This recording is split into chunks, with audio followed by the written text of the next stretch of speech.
There's a couple of things in the news recently that bear directly on the sort of support you guys provide for veterans.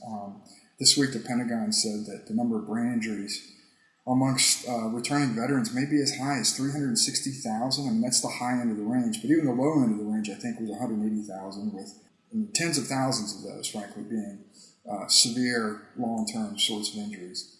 How are you guys addressing that? Is the Pentagon doing enough? Is the VA doing enough to address those injuries? I mean, it's a totally different profile, I think, than what we've experienced from past wars, in part because of our ability to treat so many of these people so quickly and emergency techniques that really save lives but leave you with injuries that we really haven't seen in the past.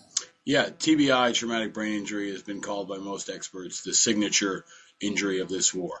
And we're seeing a dramatic increase for a number of reasons, but primarily because the enemy's weapon of choice has been the roadside bomb, IEDs, improvised explosive devices.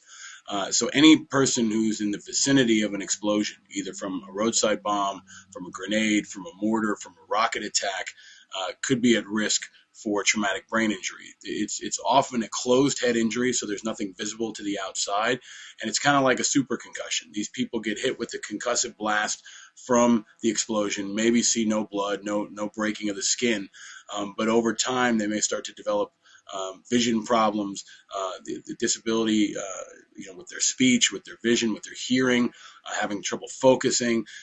But until 2006, there was no formal traumatic brain injury screening mechanism in place at the VA or anywhere else. So early on in the war, our organization was pushing for expansion of traumatic brain injury screening, more treatment options, better training for our personnel at the VA and DOD, Department of Defense, because a lot of folks are often confusing the symptoms of traumatic brain injury with post-traumatic stress disorder, which is happening pretty frequently. And post-traumatic stress disorder is also a huge problem that could be hitting as many as a quarter of a third of our folks coming home.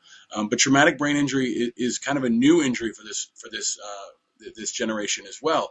We haven't had this type of head injury. There's not a lot of good research on it. Most of the research in the medical community has come from car crashes and folks in the football world because of the head collisions that go on in professional football. So we're definitely behind the curve. Last month, there were new numbers came out on the suicide rate. And yeah. I think particularly amongst Army personnel over the last year was the highest it's been in, I think 3 decades. And then a sharp jump in January of this year of additional suspected suicides. What are you seeing there, and where's the gap in terms, again, of service and care and screening for those soldiers? Suicide is one of the biggest threats facing veterans coming home. And last month was an important benchmark, I guess, because it was the first month where the number of suicides in the Army exceeded the number of soldiers killed in combat. So we had we think about 24 suicides in the Army just in the month of January. Some of them are still being confirmed, so that number will probably go up. But if we lost 24 soldiers to suicide in January of 2009, that means we lost more soldiers to suicide than we did to Al-Qaeda. We lost more people to suicide than to the Taliban. So that should wake people up. For folks like me that work in the veterans community, this really isn't surprising. We know a lot of folks who've taken their own lives. We know a lot of folks who've tried. We know depression, post-traumatic stress disorder, traumatic brain injury. All these factors can pile up and increase the likelihood of a suicide. And this should be a wake-up call.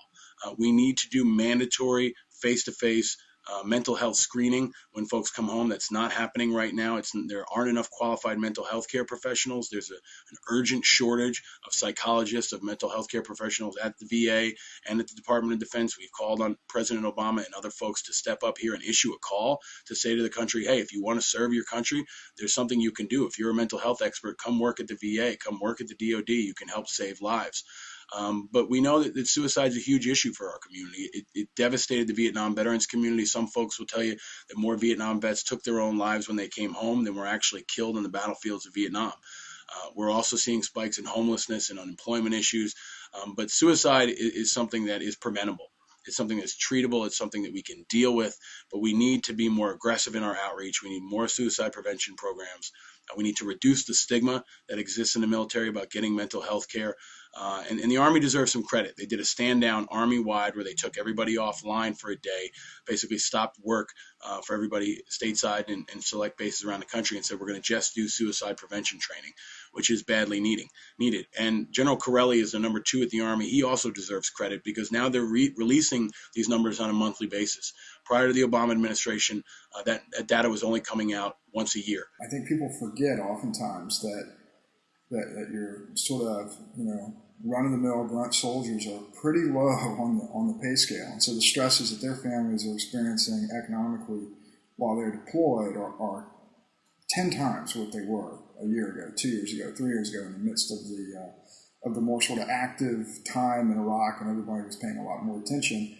Things have sort of passed off the front page, but the sort of stress that they have just keeping their families together while they're overseas has to be a lot greater than it was before. Oh, it's huge. I mean, just imagine doing the basics. Imagine paying your mortgage, taking care of your kids, maybe paying them for a college tuition payment, trying to stay in touch with your wife or husband. Imagine doing it from a war zone when you can only get to a phone once a week and you get to the internet once every 2 weeks.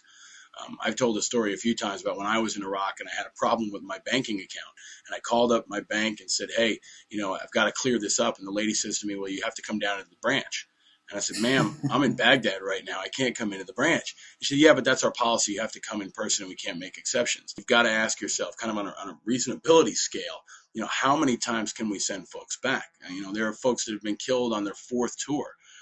So over time, this is a really unprecedented, almost inhumane pace of operations that we're putting these soldiers and their families through. The families are the part that really don't get enough attention. You don't just deploy a soldier, you deploy an entire family.